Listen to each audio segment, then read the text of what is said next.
할렐루야. 네, 한 주 안녕하셨습니까? 네.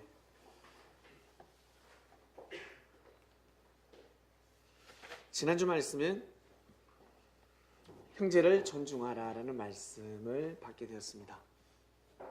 말씀을 받고 한 주간 안녕하셨습니까? 주님 모시기가 쉬운 게 아니죠. 원래 높은 사람을 모시려면 엄청난 예의 범죄를 갖춰야 됩니다.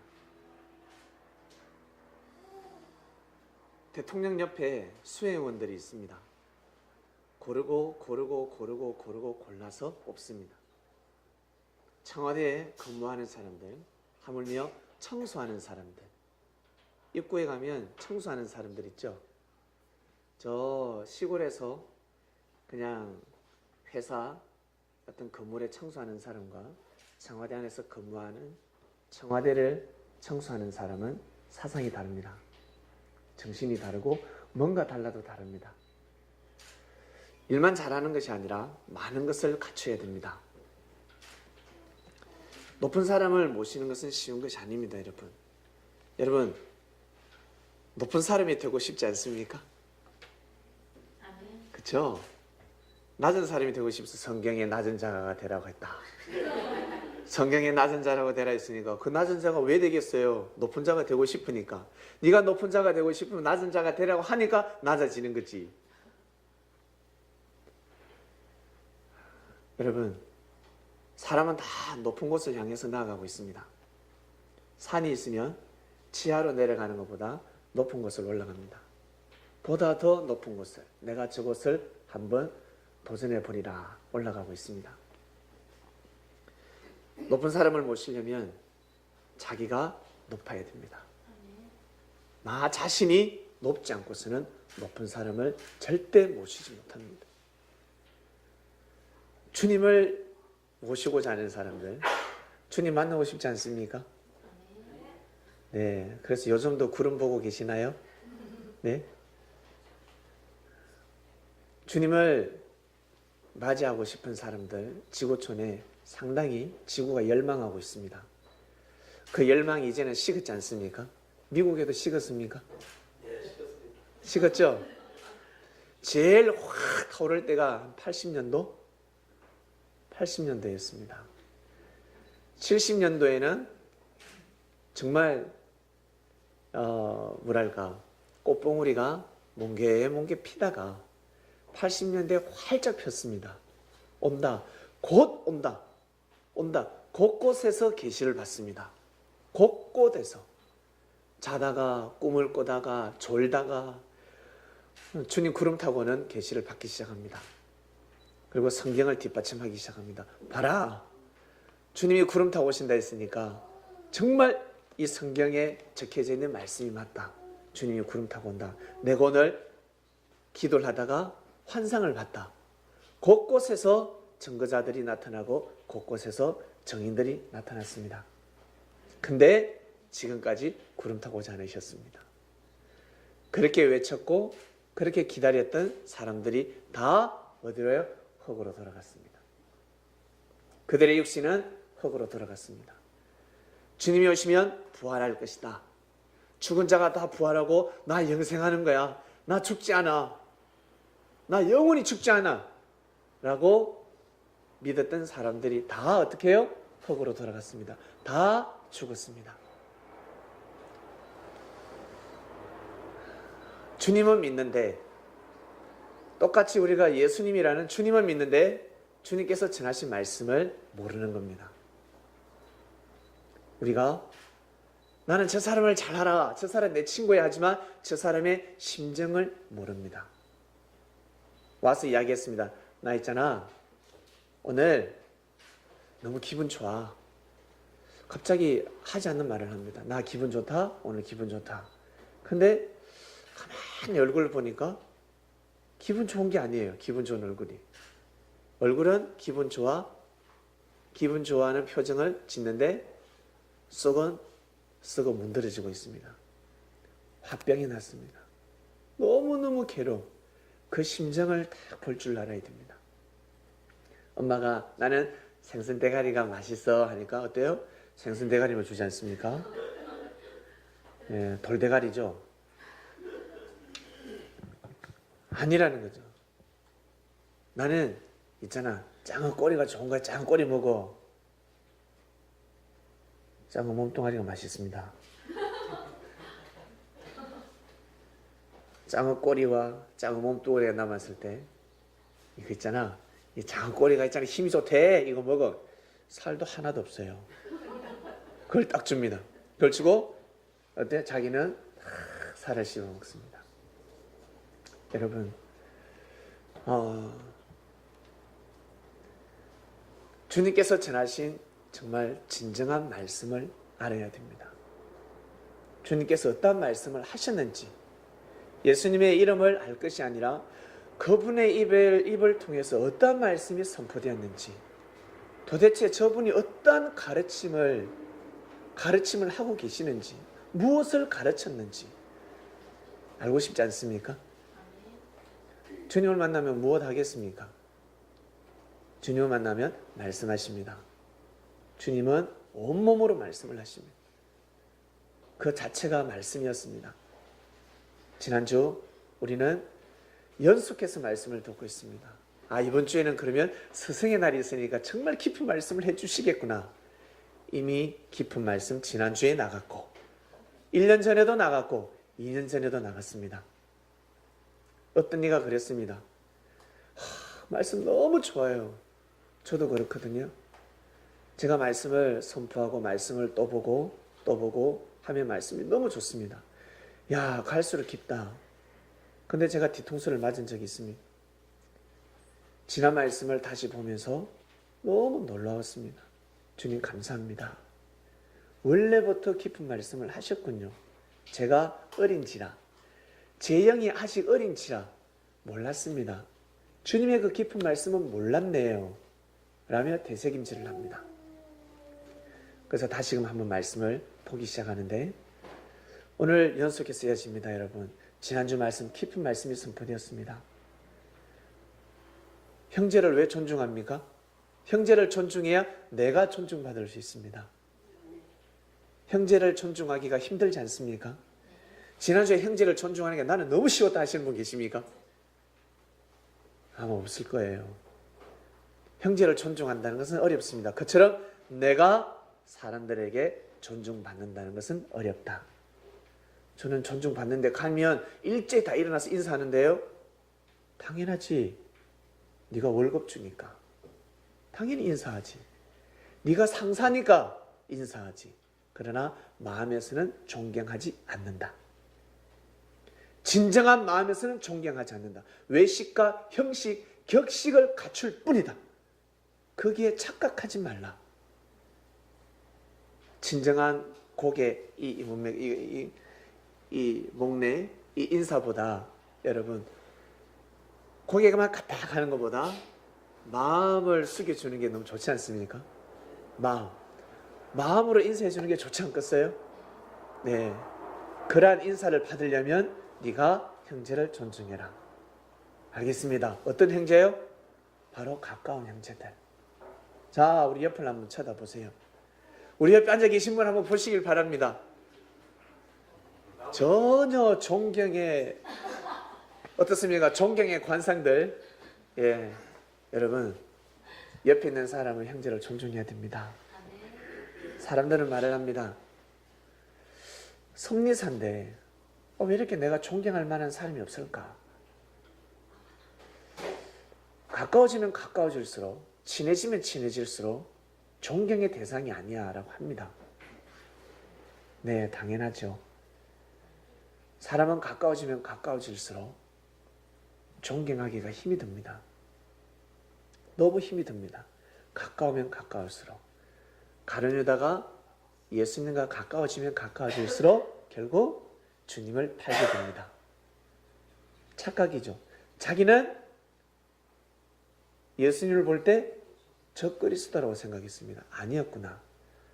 가룟 유다의 뒤를 이어서 바톤을 이은 많은 예수님의 제자들이 있었는데, 요한일서 본문 띄워주시길 바랍니다.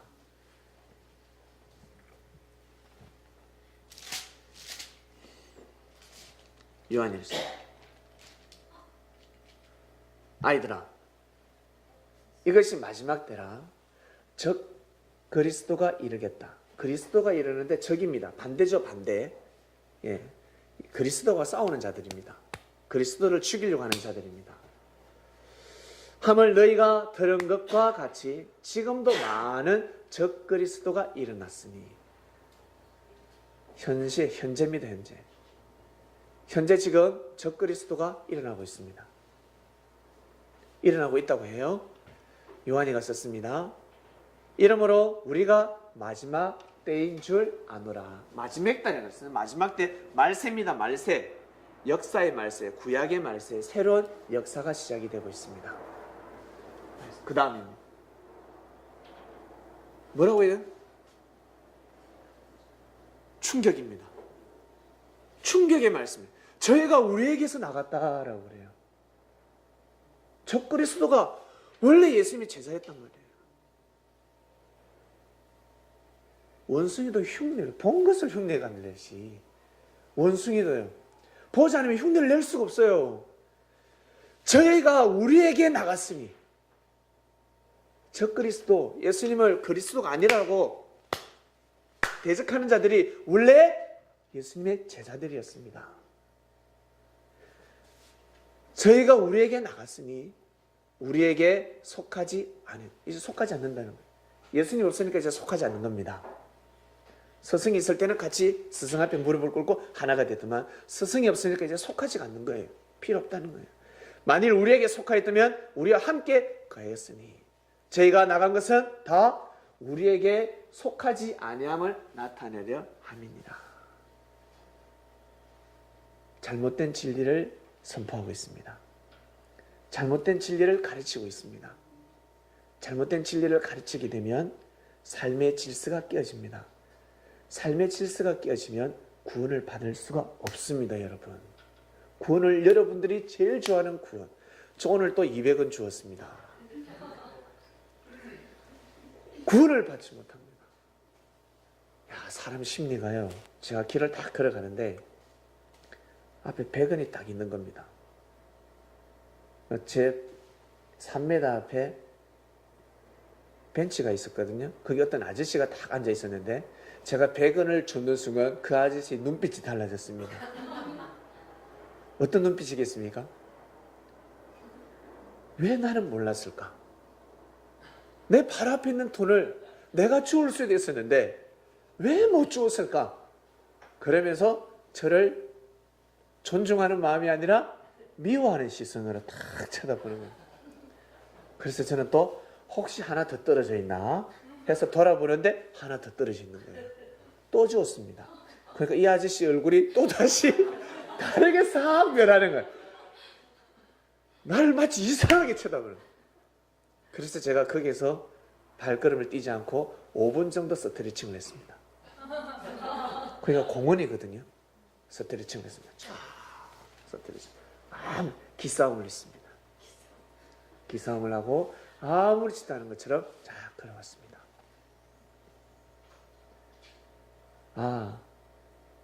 백은 그 죽는 것도 인정하지 않구나. 여러분 차 운전할 때 조금만 빨리 가려고 하면 어떻습니까? 추월하려고 하면 천천히 오다가도 들어오려고 하면 안 넣어주려고 쫙 당기죠. 뒤에다가 확 오지 않습니까? 보복 운전하기도 하고 클락션을 누르기도 하고 앞에서 어때 화난다고 브레이크를 밟기도 하고 사람들이 그렇게 잔인합니다. 내려서 보면 어때요? 참 착해 보입니다. 그러나 운전대를 잡으면 그 사람의 성격이 드러납니다. 살벌합니다. 생명을 위협합니다. 자존심 싸움입니다. 근데 자기의 유익, 자기가 얻을 유익, 내가 얻어야 될 소득이 올 때 누군가 가로챌 때는 죽여버리는 거예요. 사람을 죽여버리는 겁니다. 너무너무 사람들은 잔인한 겁니다. 우리가 볼 때와 그래서 하늘이 볼 때는 다르다는 것입니다. 우리는 여러분 어떻습니까? 우리는 무엇을 봅니까? 그 사람의 입술을 보고 그 사람의 행동을 보지만 하늘은 그 사람의 마음의 중심을 보십니다. 마음의 중심을. 마음의 중심을 보시는 성민 여러분, 주님은 여러분들의 마음의 중심을 보시고 존중하고 계십니다. 왜? 믿으니까. 부족한 몸을 가지고, 부족한 인격을 가지고, 무엇을? 주님을 믿으니까, 역사를 믿으니까, 말씀을 믿으니까, 그 하나만으로 천군 천사들의 만물의 존경의 대상이 될 수가 있다는 것입니다. 그 하나만으로, 그 믿음 하나만으로. 나는 이 일을 못하는데 저 형제가 와서 제가 하지 못하는 일을 해결해 줄 때가 있습니다. 그 형제가 하는 일을 봐야 됩니다. 예수님의 제자들은 예수님을 전가하는, 예수님을 믿는 사명을 가진 자들이었습니다. 그거 하나만으로 존경의 대상입니다. 여러분 생각을 바꾸셔야 됩니다. 나한테는 도움이 되지 않고 저 형제가 나하고는 자꾸 부딪히고 나하고는 마음이 맞지 않지만 저 형제가 주님의 지체가 되어서 그 일을 하고 있다는 것입니다. 신령한 눈으로 여러분 형제를 바라봐 주시고, 그리고 그래야지만이 여러분 개개인이 존중받는 삶을 살 수가 있습니다. 존중을 받고자 한다면 옆에 형제, 평소에 보기에 하찮게 보셨지 않습니까? 하찮게 보고 그냥 무시하기도 하고요. 그러한 형제를 존중하는 마음을 가져야 존중을 받을 수가 있습니다. 존중하셔야 됩니다. 먼저 우리 불과 이는 얼마 되지 않을 때 우리 서로 존중하는 마음을 가졌으면 좋겠습니다. 오늘 말씀으로 이어집니다. 오늘 말씀은 이방인의 스승이 되어라 했습니다. 이방인의 스승이 되어라. 이방인이라는 것은 내가 살고 있는 곳의 고향의 사람들이 아니라 다른 사람들, 전혀 모르는 사람들입니다. 처음 보는 사람들입니다. 이방 땅이라 그러면 내가 살고 있는 나라가 아니라 다른 나라 땅이죠. 다른 나라 땅입니다. 그리고 더 축소시키면 우리는 지금 서울 땅에 살고 있는데 이방 땅이 어디겠습니까? 경기도는 이방 땅, 충청도는 이방 땅이 될 수가 있습니다. 예. 그리고 말씀으로 연관을 시키면 이방인의 스승이 되어라는 것은 정말 올바른 진리를 배우고자 하는 자들에게 말씀을 가르쳐줘라. 정말 진정한 진리를, 말씀을 배우고자 하는 자들에게 가르쳐줘라. 자기가 가지고 있는 그 진리가 정말 내가 가지고 있는 이 지식이 진리라고 생각하는 자들에게는 지나가도록 하라. 가르치지 말라. 가르쳐도 안 된다는 것입니다. 놔둬라. 그래서 예수님께서는 예루살렘에 그토록 발걸음을 하고 몸부림치면서 말씀을 선포하셨지만 받아들이지 않으니까 어디로요? 이방 땅으로 발길을 돌리셨습니다. 발길을 돌리십니다. 돌려야 됩니다. 돌리지 않으면 역사가 끝나기 때문에, 돌리지 않으면 끝난단 말입니다. 이 역사는 개인의 역사가 아닙니다. 한민족의 역사가 아닙니다. 이스라엘의 역사가 아닙니다. 하나님의 섭리입니다. 지구촌 저 땅끝까지 하나님의 역사가 이어져 가야 될 역사입니다. 역사는 바로 사람에서부터 시작이 되는데 그 한 사람은 어떠한 사람? 정확한 진리를 가지고 있는 그 한 사람, 정확한 말씀을 가지고 있는 그 한 사람이 역사를 쓸 수가 있습니다. 여러분. 그래서 예수님은 예루살렘에서 복음을 전하시다 안 되니까 발길을 돌리시는 겁니다. 그 한 사람을 찾기 위해서 발길을 돌려버리셨습니다. 원래는 누가 맞아야 됩니까? 제사장들, 서기관과 바리새인들, 부활을 기다리고 있던 자들, 하나님이 구름 타고 오신다고 기다리고 있던 자들이 바로 주님을 맞이해야 되는데 주님을 맞이하지 못했습니다. 맞이하지 못했다는 것입니다. 그래서 진리를 갈구하고 인생을 공고하게 생각하는 자들에게 발길을 돌리신 주님이셨습니다. 진리가 아니면 삶의 질서가 잡힐 수가 없습니다. 오늘 아침 말씀은 무엇일까? 이번 주 말씀은 무엇일까? 상당히 궁금했습니다. 그리고 공원을 걸어가는데 갑자기 어떤 여성이 그 도로 중앙에서 체조를 하더라고요. 체조를? 멀리서 보니까 체조인 줄 알았는데 차와 부딪혔습니다. 공중으로 한 바퀴 휙 둘러서 떨어졌습니다. 자전거를 타고 가다가. 그래서 제가 빠른 걸으면 사람들이 오지를 않더라고요. 옆에 사람들이 있음에도 불구하고 쫓아오지도 않아. 왜? 여성이 벌떡 일어났어요. 그래서 갔어요. 제가 가보니까 자전거를 열심히 출근하려고 달리고 있는데 차에 타고 있는 운전수가 문을 열어버렸습니다. 문을 팍 여니까 거기에 박아서 한 바퀴 돌은 겁니다. 근데 이 여성이 당황해가지고 본인이 잘못한 걸로 생각했나 봐. 당황하기 시작했습니다. 보니까 우리나라 사람이 아니에요. 이방인입니다. 이방인이었습니다. 어디게요? 어느 나라 사람이겠습니까? 러시아. 오, 필리핀. 근접하고 있는데 어디겠습니까? 베트남. 딱 보는 순간 얼굴이 베트남인 것 같아요. 그래서 가서 보니까 이 아저씨가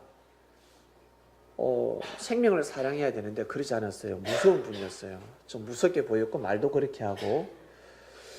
그래서 이제 제가 가서 이제 여성을 마음을 위로해주고 괜찮냐 했는데, 그러다 보니까 사람들이 아저씨가 몇 명이 왔어요. 와서 어떻게 처리해야 될지 모르지 않습니까? 근데 이 아저씨는 목소리가 또 크니까, 크고 제가 이제 여성 옆에 딱 있으니까 이 아저씨가 여성을 함부로 못해요. 그걸 빨리 병원 가자고 무조건 데리고 가려고, 병원을 데려가려고만 하더라고. 병원을 데려가기 전에 반드시 조치를 해야 됩니다. 그래서 바로 신고를 해줬습니다. 바로 112 신고를 해서 경찰 바로 오지 않습니까? 생명이 위급한 생명이 아니기 때문에 좀 이따 가도 된단 말이죠. 그래서 경찰을 불러줬습니다. 불러서 경찰이 왔습니다. 경찰이 오니까 이 사람이 말을 못하더만. 태도가 달라집니다. 경찰은 법을 집행하는 자들.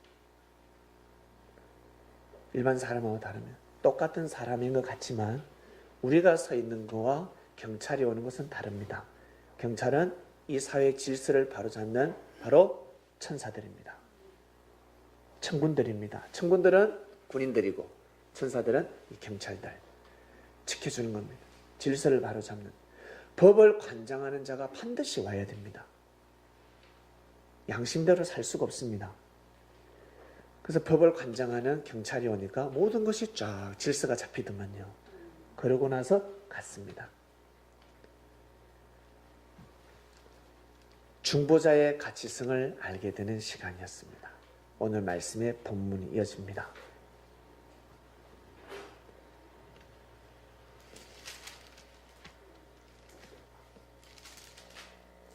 오늘 말씀 띄워주세요.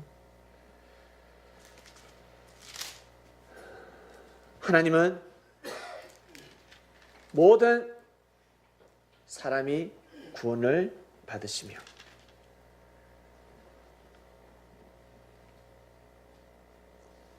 진리를 아는 데 이르기를 원하시느니라 했습니다. 지구촌 모든 사람들이 구원을 받으며 태초부터 지금까지 그리고 앞으로 영원 세세 무궁토록 구원을 받길 원하십니다.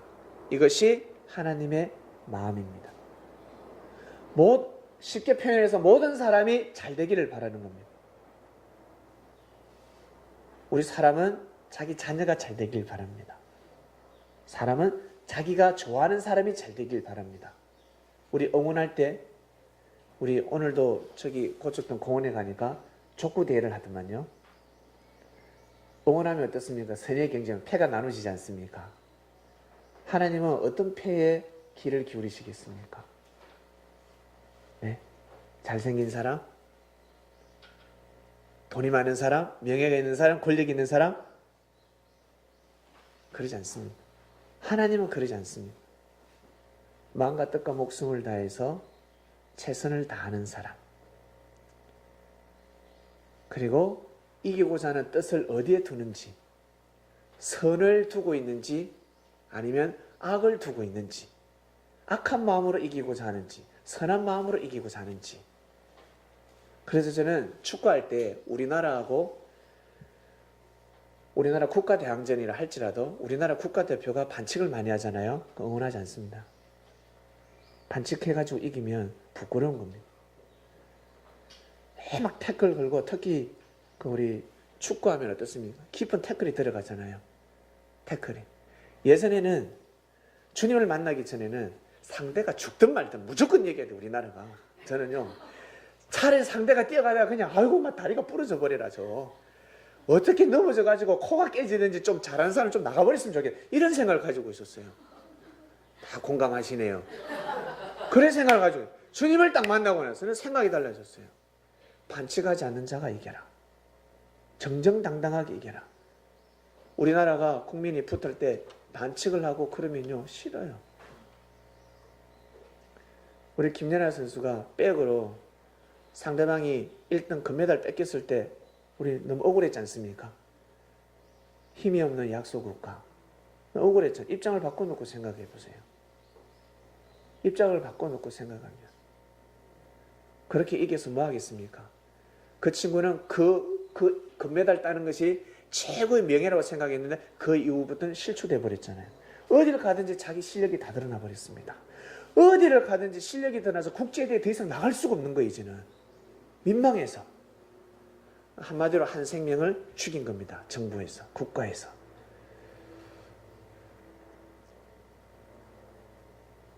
하나님은 이러한 마음을 가지고 있습니다. 이러한 마음을 대언해 주신 분이 바로 주님이십니다.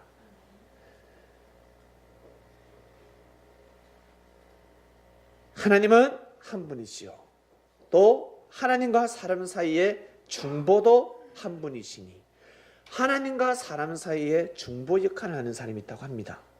한 분입니다. 곧 사람이신 그리스도 예수라. 아멘. 믿으십니까? 네. 그분 한 분밖에 없습니다. 그런데 이분이 사라지고 안 계십니다. 안 보이세요. 그러나 이분이 전하신 말씀은 살아있습니다. 이분이 전하신 말씀을 들어보니까 어떻습니까? 삶이 풀리지 않습니까? 그토록 매듭져 있고 그토록 풀리지 않는 문제들이 풀려버리잖아요. 이분이 전하신 말씀을 듣기만 듣고 믿기만 믿으면 삶이 다 풀려져 버립니다. 못난 사람이 잘생겨져 버립니다. 부족한 사람이 능력이 많은 것처럼 보여버립니다. 존중받지 못하는 사람이 존중받는 삶을 살게 됩니다. 그가 모든 사람을 위하여 자기를 속전으로 주셨으니. 속전이 뭐겠습니까? 속전은 죄를 면하라고 이거 내는 돈이 있어요. 이거 내고 죄를 이렇게 사해주는, 그걸 속전이라고. 주님이 그 역할을 하셨습니다. 기약 이르면 전갈 것이라. 이를 위하여 내가 전파하는 자와 사도로 세움을 입은 것은, 이를 위하여, 사도 바울 선생이 정확하게 알았습니다. 이를 위하여, 예수님이 이렇게 오셨구나 라는 것을 알게 되었습니다. 세움을 입은 것은 참말이요. 자기가 사도로 세움을 입은 것은 참말이랍니다. 나 거짓말이 아니다.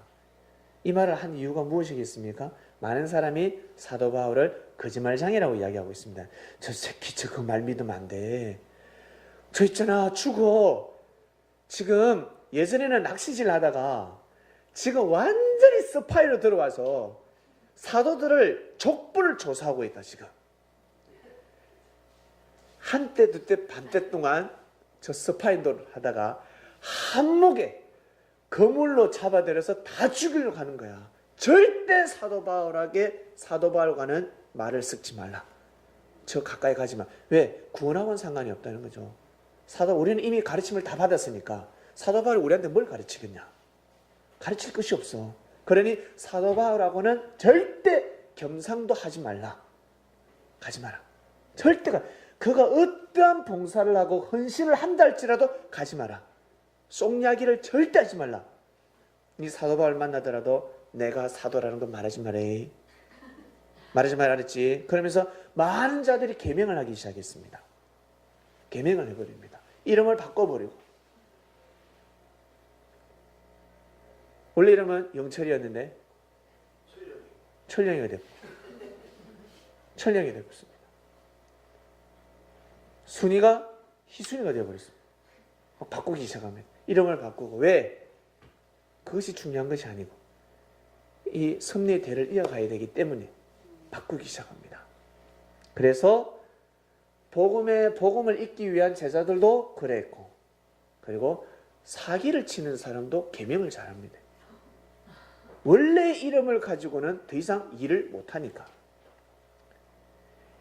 나의 본명을 가지고 원래 내 이름을 가지고는 더 이상 일을 할 수가 없어. 왜? 소문이 쫙 난 거야. 쫙 났기 때문에 절대 자기 본명을 밝히지 않습니다. 이름이 한 5개, 6개가 되는 사람도 있습니다. 가는 곳곳마다, 조선 팔도에 가는 곳곳마다 서울에서 쓰는 이름이 있고, 대전에서 쓰는 이름이 있고, 부산에서 쓰는 이름이 있어요. 예. 더 완벽하게 사기치려고 하는 사람은 자기가 타고 다니는 차도 다릅니다. 다 완벽한 범죄를 위해서. 참, 똑같이 써먹죠. 이를 위하여 내가 전파하는 자와 사도로 세움을 입은 것은 참말이요 거짓말이 아니니 믿음과 진리 안에서 내가 이방인의 스승이 되었노라. 바울을 모르는 자들에게 바울은 스승이 되었습니다. 바울을 모르는 자들. 특히 예루살렘에서 바울은 배척당했고 저 녀석 저거 지금 배교했다는 거죠. 아니 우리와 같이 바리새파에서 우리 바리새인이었는데 갑자기 예수파로 바뀌는 겁니다. 예수교로 바뀌었어요. 바리새인파에서도 인정받지 못하고 이제는 예수님 사도들에게서도 인정받지 못하고 인정을 받을 수가 없습니다. 이는 다시 개척을 해야 돼요. 이방 땅으로 갑니다. 이방에서 이는 스승이 됩니다. 오늘의 이 말씀에 떡을 떼고자 합니다. 여러분, 5월은 정말 참 좋은 달인 것 같아요. 많은 달도 좋지만 4월 달도 좋고 다가올 6월 달도 좋은데 5월 달은 참 의미가 깊은 달인 것 같습니다. 정말 춥지도 않고 정말 덥지도 않은 달, 참 좋습니다. 그리고 나아가서 어린이날이 있습니다. 5월 달에. 그리고 어버이날이 있습니다. 그리고 스승의 날이 있습니다. 이 세 개 아주 중요한 달이 있습니다. 이 세 개 중에 하나만 빠져도 여러분 이 사회 질서는 무너지게 되어 있습니다. 어린이가 없다?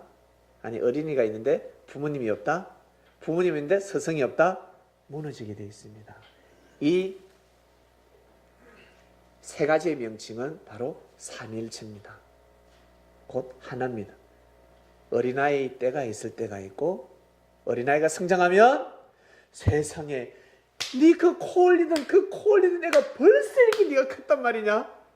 세상에 네가 엄마가 되었네. 그렇게 코 올리던 너 그 어린애가 세상에 아빠가 되었네. 그것도 애를 이렇게 많이 낳았어? 세상에 너는 동물의 유전을 이어받았니? 이런 막 순풍 나가 7명, 8명, 9명을 낳았어. 사람으로서는 도저히 낳을 수 없는 생명을 낳기 시작합니다. 자, 이렇게 어린아이에서 어떻게 나중에 부모님이 되더라는 겁니다. 어버이가 되더라는 겁니다. 그리고 삶을, 온전한 삶을 살아갈 수 있도록 가르쳐주는 스승이 있어야 됩니다. 스승. 이 세 사람이 빠지면 살아갈 수가 없습니다. 우리 섭리 안에서도 어떻습니까? 어린아이가 있고 부모님이 있고 스승이 있습니다. 내가 어린아이일 때가 있을 때가 있고 그 조그마한 어린아이가 커서 나중에 부모가 되고 스승이 된다는 거예요. 여러분. 그래서 5월달은 상당히 소중한 달인 것 같습니다. 이 세 달을 묶어서 이 세 가지를 묶어서 오늘 말씀의 떡을 떼겠습니다. 다 어른이 되면 다 성장했다고 합니다. 나이가 들면 성인이라고 합니다. 육으로는 성인이지만 마음으로 성장하지 못한 자들이 있고 영으로 성장하지 못한 사람들이 있습니다. 그러니까 어린아이들이죠. 마음이 어린아이. 그래서 조금만 말하면 픽! 삐집니다. 조금만 어때요? 조금만 마음이 그러면 어떻습니까? 섭섭함을 팍 타버리고 조금만 화가 나면 확! 어때요? 어린아이가 그래요. 어린아이가. 제가 아주 재미난 이야기를 해드릴게요. 저에게 2명의 아들이 있는데 어릴 때 제가 키우면서 동물과도 같았습니다. 먹는 것밖에 모르고 자기밖에 몰라요. 아, 나도 저렇게 컸구나라는 것을 깨닫게 되었습니다. 그전에는 몰랐습니다. 근데 알고 보니까 제가 더 별났다고 이야기하더라고요. 저는 우리 애들을 키우면서 때려 죽이고 싶을 때가 있었습니다. 잠잘 때는 천사인데 눈만 뜨면 사단입니다. 너무너무 힘들었습니다. 정말 집어 던지고 싶을 때도 있었고 사실 2번 집어 던졌습니다.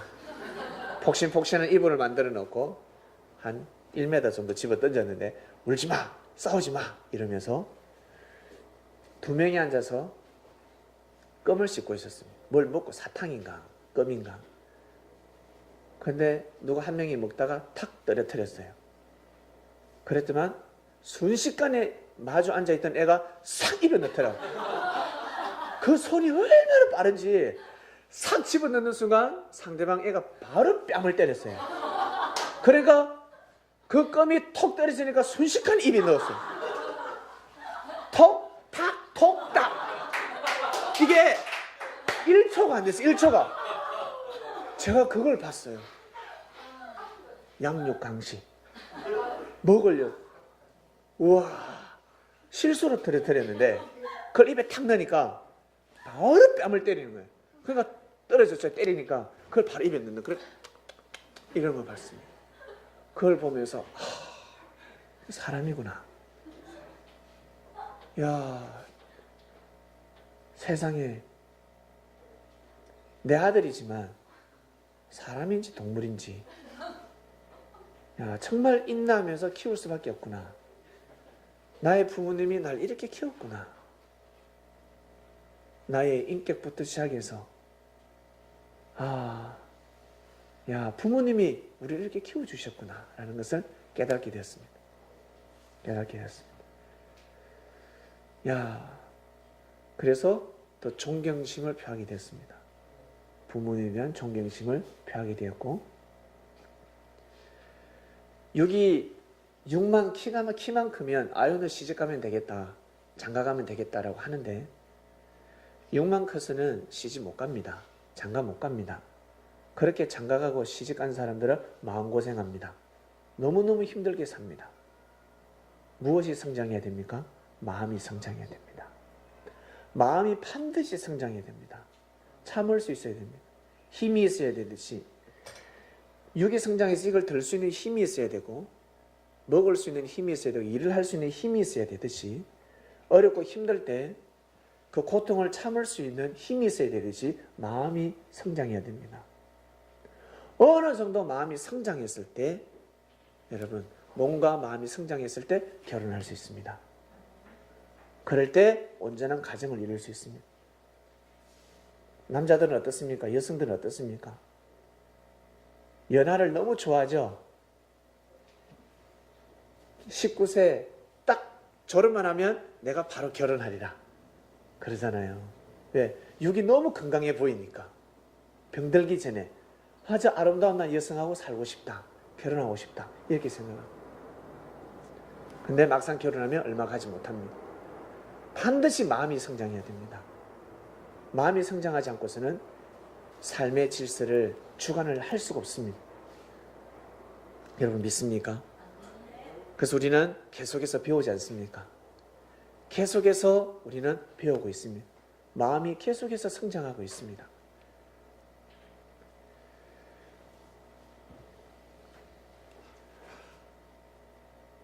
두 번째 본문 띄워주세요.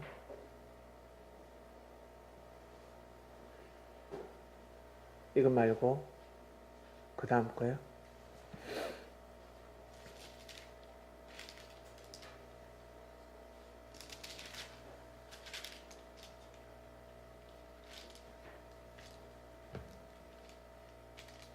네.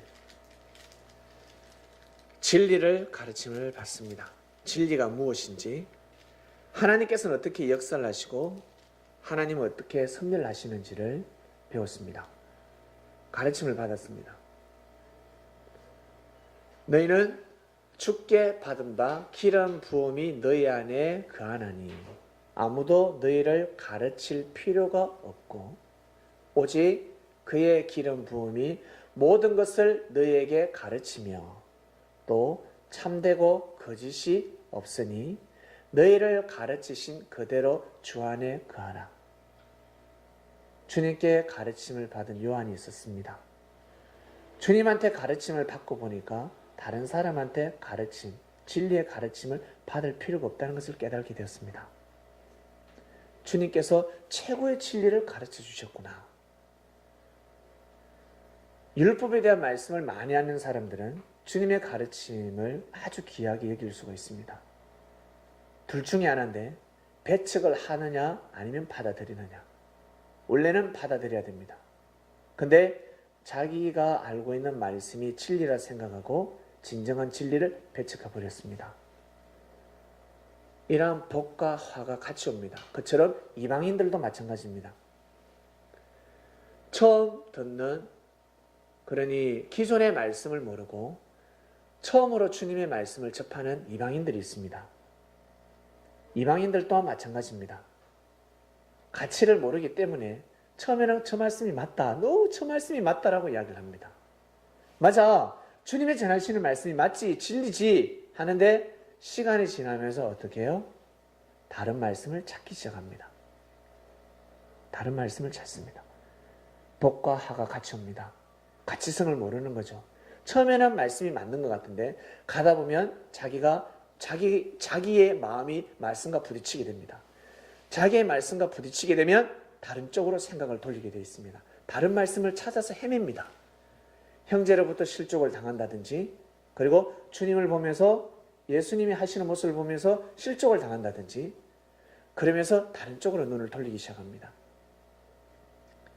그러나 요한은 말씀을 하십니다.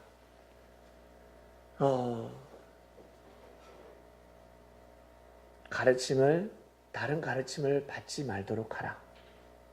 주님한테 정확하게 가르침을 받았으니까 자녀들아 이제 그 안에 거하라. 이는 주께서 나타내신 바 되면 그의 강림하실 때에 우리로 담대함을 얻어 그 앞에 부끄럽지 않게 하려 함이니라. 부끄러움 없는 삶을 사시길 바랍니다. 그래서 여러분 정확하게 가르침을 받고 정확하게 배워야 됩니다. 사도 바울 선생은 가르침을 받았습니다. 누구한테 첫 가르침을 받았습니까? 사도 바울이가? 첫 가르침 받은 제자가 누굽니까? 원래 예수님한테 가르침을 받아야 되는데 예수님한테 가르침을 받지 못했습니다. 바울이가 눈이 멀었을 때 예수님이 한 제자를 보내는데 그 이름은 아나니아입니다. 아나니아가 바울을 만났을 때 바울은 눈을 멀었죠. 눈이 멀었으니까 골리앗이 눈 멀면 아무나 이길 수가 있습니다. 골리앗이 눈 멀. 그 시대의 골리앗. 바로 바울을 대적할 자가 없었습니다. 그 정도로 골리앗 같은 자였습니다. 엄청난 힘을 가지고 있는 자였습니다. 율법을 다 깨고 있었습니다. 근데 그 바울이 눈이 쌍버린 겁니다. 눈이 멀었어요. 아나니아가 앞에 가서 바울에게 위로의 말씀을 전달하면서 당신이 눈이 왜 멀은 줄 압니까? 라고 물어봅니다. 당신이 눈이 먼 이유를 물어봅니다. 눈이 왜 멀었는지, 왜 눈이 멀었는지 아나? 몰라. 아나니? 몰라. 니 아나? 물어봅니다.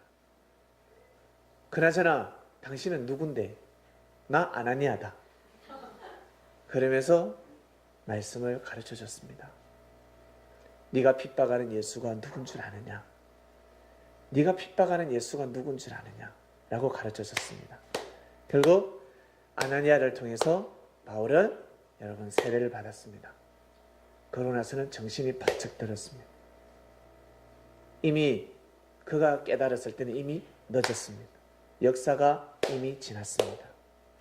이미 지난 때였습니다. 마치 뭐와 여성이 아기를 낳을 때 아기를 낳지 못하고 이제는 양자를 드려야 되는 겁니다. 여성이 태문이 닫혔어요. 원래 그때 아기를 낳아야 되는데 아기를 낳지 못했습니다. 태문이 닫히고 나서 이제는 애는 낳기는 낳는데 어떻게? 양자를 드려야 되는 겁니다. 자기 애가 아닌 거죠. 진정한 애. 바울이가 지나갔습니다. 역사의 때가 지나갔습니다. 역사의 때가 지나고 제자들을 통해서 제자들이 한 말씀 한 말씀 예수님이 말씀하셨다라는 이 말씀을 하여 공식하여 율법을 풀기 시작합니다. 예수님의 말씀은 공식이었으니까 그 말씀을 율법으로 접목시키니까 율법 모든 말씀이 다 풀려버린 겁니다. 예수님께서 전하신 말씀을 듣고 율법에 접목시켜 보니까 여러분 28강해를 듣고 성경에 접목시키니까 어떻습니까? 다 풀려버리잖아요. 모든 말씀이 다 풀려버리잖아요. 안 풀리신 말씀이 없는 거예요. 이 성경 31,173절이 싹 다 풀려버립니다. 다 그냥 공식입니다. 공식. 28강해는. 그러니 성경이 풀어지니까 삶의 질서가 풀어져 버리는 겁니다. 가르쳐줬습니다. 바울이가 배우기 시작합니다. 아, 똑같이 먹어도 이것이 아니었구나. 밥을 똑같이 먹어도 똑같은 밥이 아니었구나. 여러분, 밥상에서 두 사람이 똑같이 밥을 먹습니다. 그런데 한 사람은 건강하고 한 사람은 건강하지 않습니다. 왜? 똑같은 잡곡을 몇 개나 넣었는데 오곡밥을 먹는데도 건강하지가 않아요. 비실비실거려. 왜? 꼭꼭 씹어서 안 먹는 겁니다. 한 사람은 10번도 안 씹고 넘기고 한 사람은 30번을 씹습니다. 똑같은 밥인데.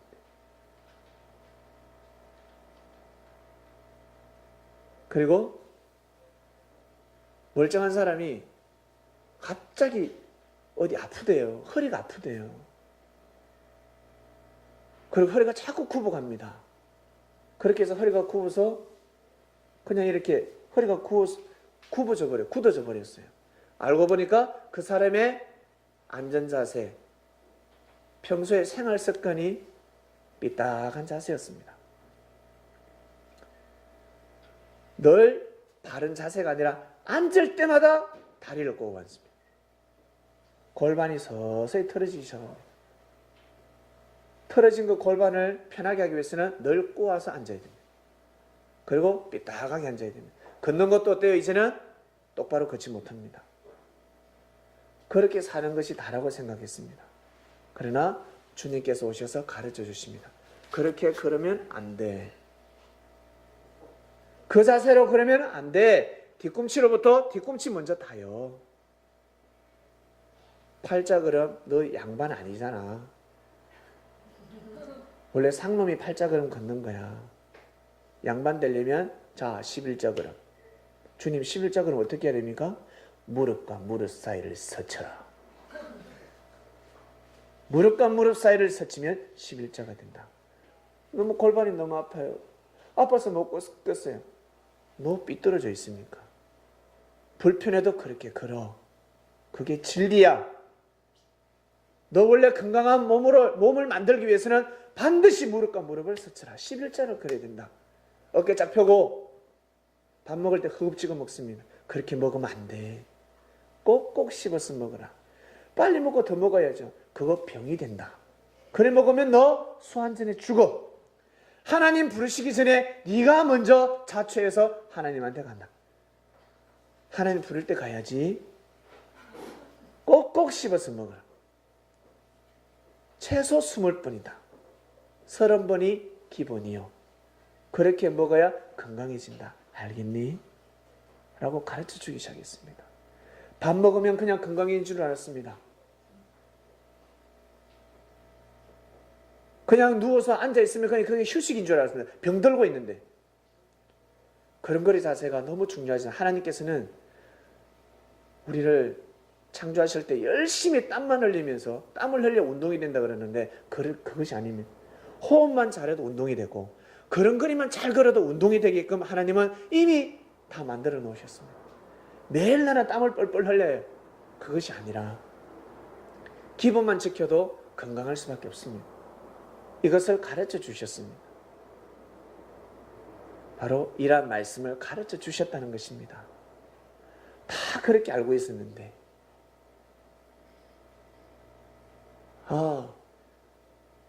이렇게 살면 율법만 외우고 살면 구원받는다고 생각했는데 율법 말씀을 한 번도 보지 않아도 진리의 삶을 살면 구원받구나. 성경을 한 번도 읽지 않았는데 내가 예수님의 이름을 몰랐는데 근데 내가 사랑의 삶을 살면 구원을 받구나라는 것을 알게 되는 것입니다. 여러분, 그것을 주님은 가르쳐 주셨습니다.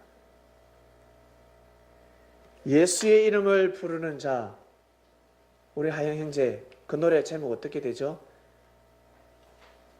예수 이름을 부르는 자라는 그 가사 있지 않습니까?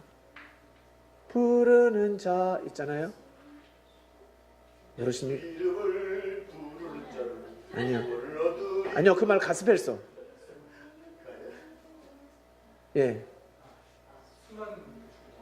수많은 무리들 중에 그 노래 가사 처음에 어떻게 됩니까?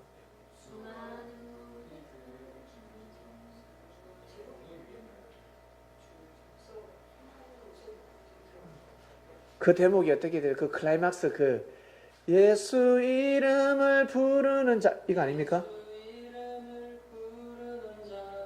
예, 그거 다시 한번 불러주세요. 예, 아니요, 우리 하영 형제가 불러주시면 됩니다. 예수 이름을 부르는 자, 예수 이름을 믿는 자, 예수 이름 앞에 무릎 꿇고 주님 믿으며 가네. 원래 할렐루야. 여러분, 예수의 이름을 부르시길 바랍니다. 그 예수의 이름은 바로 진리입니다. 진리를 부르시길 바랍니다. 예수님, 예수님, 네, 예수님 부르면 예수님 뭐라 하십니까? 야, 제발 좀, 제발 좀, 입다 선지자와 좀 면담 좀 해라.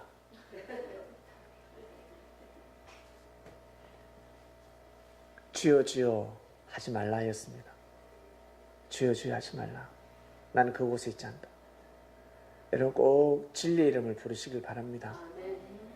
법을 정확하게 아시고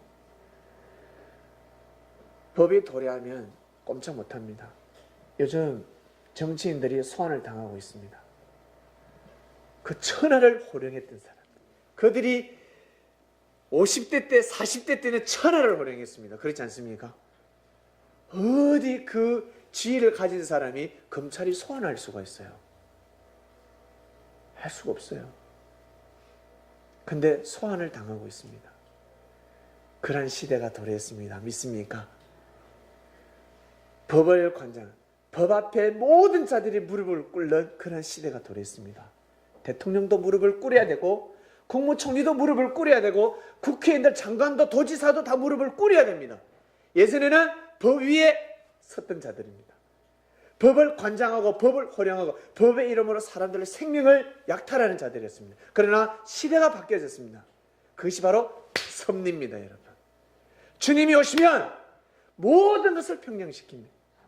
물질 많은 사람 내려와, 내려놔. 명예 높은 사람, 권력 좋은 사람 내려놔. 죄인이야. 너 구원 받으려면 내려놔.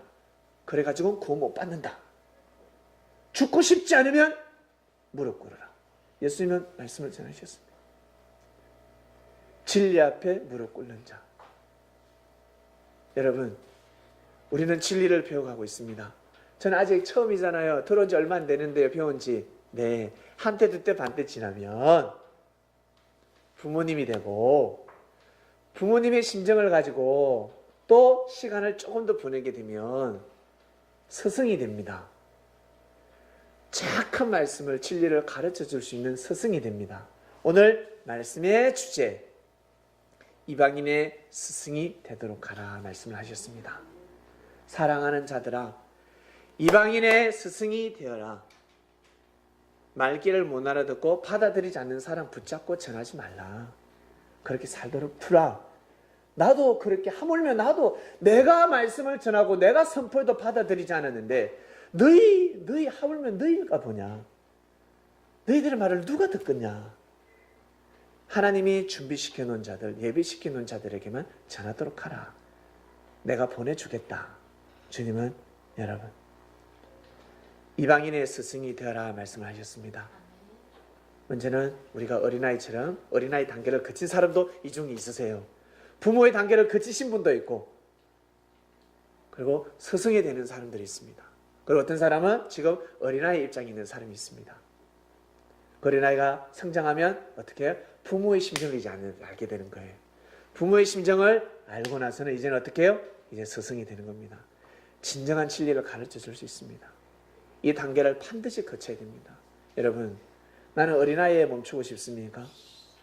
나는 그냥 부모님 입장에서 그냥 마냥 품어주고 내 그냥 우리 자식들 뒤치대거리 해주는 그냥 그런 가정적인 삶만 살아가고 싶습니까?